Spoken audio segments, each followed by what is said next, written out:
Salut tout le monde, c'est Alex pour AuthorTech. Aujourd'hui, j'aimerais vous parler d'un sujet bien particulier et qui est une plaie sur la réalité virtuelle, c'est la chaleur. La chaleur, c'est la mort, littéralement. Littéralement, c'est la mort. On dirait pas comme ça, mais en fait, quand on met un casque de réalité virtuelle sur la tête, il y a énormément de technologie à l'intérieur. Beaucoup plus qu'on ne le croit. Et toute cette technologie-là, quand on va la mettre en marche, eh bien, ça va chauffer. Comme tout circuit électronique, ça va finir par chauffer. Vous avez déjà l'écran qui va générer pas mal de chaleur, et ensuite vous avez tous les composants électroniques qui sont à l'intérieur, les différents capteurs, les différents gyroscopes et compagnie, pour faire en sorte que le casque fonctionne tout simplement, vont inévitablement générer de la chaleur. Et cette chaleur-là, eh ben, il va falloir qu'elle se dissipe d'une manière ou d'une autre. Selon les casques, vous avez une plus ou moins bonne dissipation de la chaleur. Vous en avez certains qui ont un rafraîchissement passif, c'est-à-dire que la chaleur est dissipée naturellement. Vous en avez certains qui ont une dissipation active, c'est-à-dire qu'ils ont des ventilateurs, comme sur un PC classique. Dans tous les cas, la partie que vous allez mettre à ce niveau-là, elle va venir chauffer. Et ça, c'est un petit peu problématique parce que si vous gardez votre casque un long moment, eh bien cette chaleur, elle va finir par se propager sur votre tête. Et c'est là que ça devient vraiment problématique, c'est que ça peut très rapidement vous donner des maux de tête. Par rapport à cette chaleur, il y a un truc qu'il faut bien comprendre, c'est que la vie est injuste. C'est-à-dire qu'on n'est pas tous égaux face à la réaction qu'on va avoir face à cette chaleur. Donc il y a des personnes chez qui ça ne va poser absolument aucun problème, c'est-à-dire que vous allez pouvoir garder un casque pendant 4 heures et avoir aucun problème. Et vous avez des personnes qui vont très mal réagir à cette chaleur-là et leur donner des maux de tête improbables s'ils n'enlèvent pas leur casque au moins maximum toutes les heures. Typiquement c'est mon cas. Si je garde un casque VR sur la tête plus d'une heure, au bout d'un moment j'ai une tête grosse comme ça et j'ai l'impression que mon cerveau me coule par les oreilles. Du coup, la question c'est qu'est-ce qu'on va pouvoir faire par rapport à ça ? Parce qu'on a envie de profiter quand même de ces expériences en réalité virtuelle. Donc comment est-ce qu'on va faire pour s'organiser autour de cette problématique de la chaleur pour faire en sorte de ne pas se rendre malade, tout simplement. Alors, face à cette chaleur, qu'est-ce qu'on fait ? Eh bien, il y a grosso modo pas grand-chose à faire, ça va se tenir littéralement en 2 points.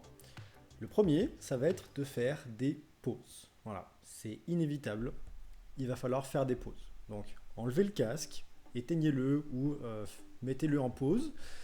Vous, ça va vous permettre de rafraîchir un petit peu l'air qu'il y a autour de vous, de prendre le temps de respirer un petit peu, de voir ailleurs, de bouger, de vous aérer un petit peu. Et ça va permettre au casque également de refroidir un petit peu. C'est-à-dire que pendant cette pause-là, la génération de chaleur va être bien moindre, ce qui fait que vous allez pouvoir baisser la température et de votre tête et du casque. Après, cette pause n'a pas besoin d'être forcément très très longue, hein. Quelques minutes suffisent à vraiment baisser la température du casque. Il n'y a pas besoin de faire une pause de 20 minutes, voilà. Vous pouvez jouer, on va dire, 30 minutes, vous faites une pause de 3-4 minutes, ça suffit littéralement à faire baisser la température du casque et de votre tête.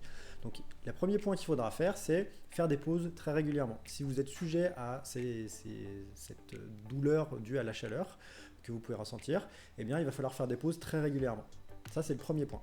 Ensuite, le second point, et je pense que ça va vraiment vous surprendre parce que c'est quelque chose de tellement évident qu'on n'y pense pas, c'est tout simplement de vous hydrater. Oui, il faut boire en fait. Parce que quand vous allez gesticuler en réalité virtuelle, vous allez transpirer beaucoup plus que vous ne le pensez, et généralement, les maux de tête sont dus à une déshydratation. Donc, à chaque fois que vous allez faire votre petite pause, toutes les 30 minutes ou 40 minutes, que vous allez prendre quelques minutes pour prendre l'air, prenez le temps de boire, buvez un grand verre d'eau et vous verrez que ça va vous faire du bien. Maintenant, si vous vous rendez compte que vous avez mal à la tête mais que vous continuez quand même de jouer parce que vous êtes tellement pris dans l'aventure que vous n'avez pas d'enlever le casque, ça peut arriver, je sais ce que c'est, et que vous arrivez en fait à un point où vous êtes vraiment pas bien, c'est-à-dire que vous avez la tête qui tourne ou un petit peu de la nausée, là il y a une chose qu'il faut faire absolument tout de suite, c'est vous arrêter immédiatement. Voilà, l'objectif c'est pas de vous rendre malade, il faut s'arrêter tout de suite. Une fois que vous êtes dans cette situation-là, vraiment, vous posez le casque, vous allez boire un bon verre d'eau et vous allez vous allonger. Ce qu'il faut garder en tête, c'est que la réalité virtuelle, c'est énormément d'afflux que vous allez envoyer sur votre corps. Et la gestion de ces signaux-là, en fait, c'est très très fatigant, c'est extrêmement intense. Et donc quand on va passer un long moment en réalité virtuelle, pour certaines personnes, ça peut être vraiment physiquement épuisant.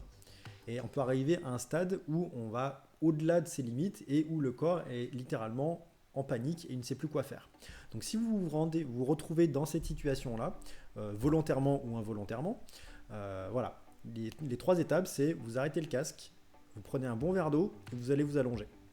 Et c'est tout pour cette vidéo, j'espère que ça vous aura donné 2-3 tuyaux pour éviter de vous rendre malade en profitant de vos titres favoris sur votre casque favori. Mettez un like sur la vidéo, ça serait super chouette. Mettez un commentaire si vous avez des remarques ou des propositions à faire pour faire en sorte de ne pas être malade quand vous jouez à votre jeu favori. On sera ravis d'échanger là-dessus. Et pensez à vous abonner, comme ça vous recevrez les prochains contenus. D'ici là, je vous dis à la semaine prochaine et portez-vous bien.